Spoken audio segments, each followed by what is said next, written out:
What is up, guys? Tony Picks here with another upload. For this video, I'm going to be doing my picks for UFC 240, Edgar versus Holloway. I'm going to be doing the main card predictions. I'm going to try to keep this video under 15 to 10 minutes, so let's get right into it. So kicking off the main card, we have Marc-André Barriault squaring off with Krzysztof Jotko. Pretty interesting matchup. Jotko, the more experienced of the two, coming off of a big win, following a long layoff of the UFC. Although he wasn't fighting in the UFC, he was still active in other organizations in Russia and in Europe. Marc-André Barriault coming off of his UFC debut, a loss to Andrew Sanchez. A tough loss. Did show some really bright spots in that fight. Almost finished Sanchez a few times in that fight with his stand-up, but essentially his lack of takedown defense and gas tank near the end is what cost him that fight. This time he's going to be fighting in his home country of Canada. Jotko, similar build of the two. What this comes down to is going to be Marc-André's ability to avoid the takedown. I think that Krzysztof's not going to want the stand-up of Marc-André, although Jotko technically, in terms of kicks and kickboxing, is more sound than Marc-André. I believe Marc-André has the significant power advantage than Krzysztof Jotko, so it's going to be interesting to see if Jotko elects to stand up for a bit, or if he just goes right for the takedown and just kind of ground and pound and grits it out. With that being said, I'm going to go against the grain here, and I'm going to submit my prediction with Marc-André Barriault. I think being at home in Canada, coming off of a loss, his debut loss, he's really going to improve that takedown defense, because that's, like I said, what costed him the fight. So I think he's going back to the gym, working on that, and I think that he gets it done early in the first with a knockout of Krzysztof Jotko. Mind you, this could very well go in the way of Jotko. Jotko could get a unanimous decision victory here, just grind out Marc-André, even possibly get a late finish with a ground and pound. But I believe being in his home country, coming off of a loss, being relatively young and new to UFC, I think he's going to come out with a statement here, and Marc-André is going to seal the TKO win in the first round. Moving on to the next matchup. Interesting fight here between Olivier Aubin Mercier and Armin Tsarukyan. Tsarukyan, 22 years old, man. This guy's a stud, coming off of you don't hear this much, but an impressive loss of Islam Makhachev. The guy showed his really good ability to scramble after getting taken down. Good initial takedown defense, good offensive takedowns, some decent stand-up. The only downfall I seen in that fight was he slowed down significantly after the second and third round. But I mean, wrestling at such a pace with Islam Makhachev will really wear on anyone. But in his previous fights too, if you look at his previous fights in his other organizations, Armin does have the tendency to gas. I don't know if it's because he's young and he's not really when you're young, you don't pace yourself because you don't know your body as much as you do when you're older, and you have a few fights in the octagon. Aubin Mercier, he's kind of been around the block at this point. Kind of was considered the prospect for a very long time, a young prospect, but I think now he's kind of settled in as like a mid-level fighter, coming off of two unimpressive losses. Alexander Hernandez dominated him, same with Gilbert Burns. But I don't know, it wasn't the same Aubin Mercier we've seen in the past. I don't know if it's something different with the training, something going on in personal life, but just not a good sign from Olivier Mercier in his last fight, whereas Armin, his first fight in the UFC against a super tough, a stud, was very impressive, went the distance.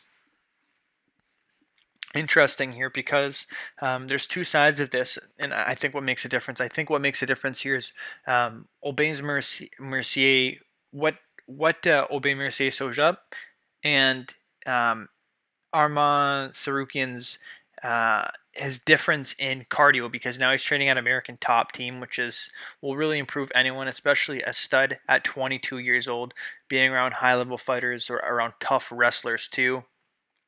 I don't know. What I normally like to lean on, if we're going with consistency and youth, I always go with youth, because man, youth, although like sometimes they're inconsistent, Arman Tsarukyan shows his ability to be a consistently good fighter. It's just his cardio, and I think that that's something that you can really work on. Whereas Aubin Mercier, we've kind of seen his peak level already, and I think he's kind of just like hit that plateau. Um, or plateau. I think it's plateau. That's how it's pronounced. But yeah, with that being said, I think Armin Tsarukyan makes a statement here, dominates Aubin Mercier in his home country. Unanimous decision here. On to the next bout. Jeff Neal versus Nico Price. This for me is a super easy fight to pick, and here's my reason why. When Nico Price fought Tim Means, I picked Nico Price. The reason why I picked Nico Price wasn't because I thought he was the more technical or better fighter by any means. It was because I knew that Tim Means was going to get into a brawl, because Tim Means, technically, way better fighter, could have picked apart Nico Price like we seen. He was landing shots, had him rocked, but what he do? He got in a brawl with him instead of just kind of sitting back and enjoying a wounded animal, as fucking Aaron Pico says. So, I think Jeff Neal is the complete opposite of Tim Means, man. I think this guy's a stud with his stand-up, hits hard, mixes in his kicks well, and he's very, very disciplined. He's not going to go in for stupid shit, even if he rocks his opponents. He's not going to, you know what I mean, get in brawls. And I think he's really going to be able to piece up Nico Price, man. Nico Price, although he's the taller fighter, doesn't have that big of a reach advantage on him, an inch reach advantage. Not that big of a leg reach, although I don't know. I think that plays in height and leg kicks. Jeff Neal, though, man, the guy's a stud. I think he's going to piece up Nico Price, and he may even put him apart put him out in the first or second round. And I think it's going to be with a high kick, or it's going to be with a 1-2, a jab and a right counter. Jeff Neal has a mean right. So with that being said, I'm going to lock in my decision with Jeff Neal via TKO or KO win in the first or second round. Moving on to the co-main event, Chris Cyborg versus Felicia Spencer. Just finished watching the countdown for this. Honestly, man, they're kind of feeding her to a line here. Respect that Felicia Spencer is a good jiu-jitsu fighter, man, but on a whole nother level than Cyborg. If you watch the countdown, Felicia Spencer is doing like karate with fucking Seth Petrozelli, and if you don't know who Seth Petrozelli is, you probably shouldn't be watching this video at this moment. He's the GOAT of MMA, aka Mr. fucking 1 round, pieced up, rest in peace, Kimbo Slice. The guy was one of the greatest upsets in sports history. I'm just going to leave it at that. But yeah, I just think that Spencer's not ready for Cyborg. Cyborg's just going to fucking rock her in the first, put her out early. That's the way I see this fight going. I think that Felicia Spencer doesn't train with nearly the level of competition that she needs to out in Orlando, Florida. At that gym she was training at, like, she's rolling with these girls that have no idea, like, that aren't even really trying to avoid the takedown. They're kind of just getting ready to tap and not really showing resistance. And I think that against someone like Chris Cyborg, you're going to need girls that are going to push you and grind you out, and not just girls, training partners that are going to grind it out and push you. And I don't think that Felicia Spencer is ready for that. She's not a full-time trainer. The girl still is I believe she's like a teacher or something like that, whereas Chris Cyborg is able to dedicate herself, go out in South Africa, train with a camp, not isolate herself anymore like we've seen previously with Jason Perillo. I think this camp's going to do her well. Being around a full camp, getting different looks with different body types will really help Chris Cyborg. But I think what this comes down to is Chris Cyborg, her power, and just her being on a whole nother level physically than Felicia Spencer. So I think she puts Felicia Spencer out early in the first round via KO. Moving on to the main event, we have Max Blessed Holloway squaring off with Frankie, the answer, Edgar. A really, really interesting matchup. First off, straight off the top, I do want to say, like, I honestly do believe that Max Holloway is going to win. I think Max Holloway has a way better chance of winning, but I think people are writing off Edgar way too much. Like, I'm going to say that right off the top, man. People are counting Edgar out. The odds that Edgar's at, he's a 4-1 Underdog, excuse me. I just had a little burp because I've been drinking a Monster Energy. The odds that Frankie Edgar is at are crazy, man. He's a 4-1 underdog. You put $25 on Frankie Edgar, he wins. That's $100, man. Those odds are crazy. He's not that big of an underdog. I don't think. I don't think um, he's really like that far out in this fight. So let's get down to the breakdown. Max Holloway coming off of a loss of Dustin Poirier. Frankie Edgar coming off a pretty dominant win of Cub Swanson after taking that L to Brian Ortega. Interesting seeing their difference in height here and the difference in reach. Kind of interesting. A lot of people see that big height advantage and they automatically assume, wow, Holloway's a lot bigger, but man, he's only got an inch reach advantage here in terms of arms. Obviously, the taller guy, so leg reach is going to be there. Might be able to utilize the leg kicks. This is super interesting fight because first off, both of these guys kind of get stronger as the fight goes on. Max Holloway, notorious slow starter. Frankie Edgar, kind of always been a grinder, but one of those guys who really sucks the life out of you as the fight comes to the end in those ending rounds with those takedowns and just the way he suffocates you in the fight. Crazy. So gotta give the stand-up edge obviously to Max Holloway. His boxing's second to none. I believe one of the best boxers in the UFC. The way he hits you while he's moving and while he's switching and just keeps coming forward. His chin, man, the guy showed a crazy chin against Dustin Poirier. You got to take into consideration he went up 10 pounds.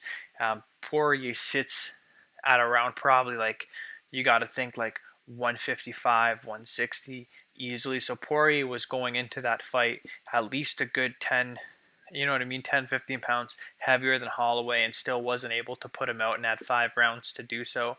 So props to Holloway, took a beating but stayed in there. But I don't know if it's good for him to be bouncing back that quick after going 5 rounds, taking that big of punishment. I think maybe you need some time to sit down, but nonetheless, I don't think that that'll affect him that much, but it's just kind of an observation.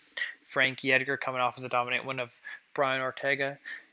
Kind of an X factor that I want to mention here is where Frankie Edgar trains. He's training with Ricardo Almeida and Mark Henry. Also, he's training with Zabit Magomed Sharipov, so he's getting some pretty interesting looks in camps with rangy guys. So that's something that'll be interesting. Also, an X factor here in the fight is going to be seeing how Max Holloway deals with an offensive wrestler of the caliber of Frankie Edgar. The last time we seen Holloway fight an offensive wrestler was Gilbert Melendez, and that was a loss. That was a long time ago. Obviously, Holloway is going to get better from them, but he lost that fight. Frankie Edgar is on a whole nother level. The way he's able to get in on his entries offensively, mix in his striking, and get out too. If he doesn't get that takedown, he'll sit, he'll bite on his mouthpiece, he'll exchange with you, and he'll go for that takedown again, he'll go for it again, he'll go for it again. He's not just going to try once, he's going to try all, like, you know what I mean, the whole fight. So that's an X factor there because first off, just stuffing the takedowns and getting in those grappling exchanges is going to wear on the arms of Max Holloway in terms of him being able to throw volume for 4 to 5 rounds. Now, an X factor on the opposite side here, like kind of a weird X factor to mention, is Frankie Edgar's swelling. Notorious in some fights. He's been cut up, fat lips, black eyes, closed eyes. You know what I mean? Max Holloway throws volume. We've seen against Brian Ortega, he almost closed that eye shut. So if this fight's going in the later rounds and Frankie Edgar is really working to get those takedowns, he's eating shots to get those takedowns, I don't know how much wear and tear he'll have in those later rounds. So that'll be crucial because I think Holloway's greatest ability to finish Edgar is going to be coming in those 4th and 5th rounds when it's going to be more of like continuous punishment rather than that one shot KO. I think it's going to be a continual punishment. But if Frankie Edgar is able to implement his wrestling on Holloway, Holloway's not going to be able to throw that volume to cause the damage on Frankie. So it'll realistically, it'll be a lot closer than people think. I personally think, but I think the X factor here is Max Holloway's volume, his ability to scramble, avoid the takedowns. He's improved significantly, and his ability to continuously pressure and throw the high volume throughout the later rounds, not just early, but throughout the later rounds. His ability to take big shots, these all come into factor.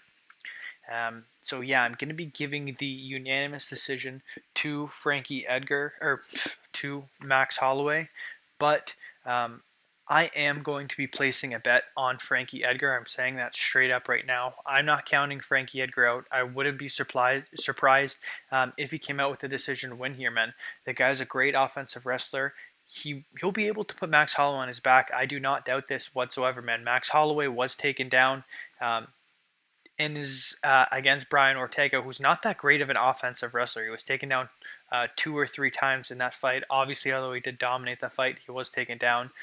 So yeah, and that wasn't too long ago.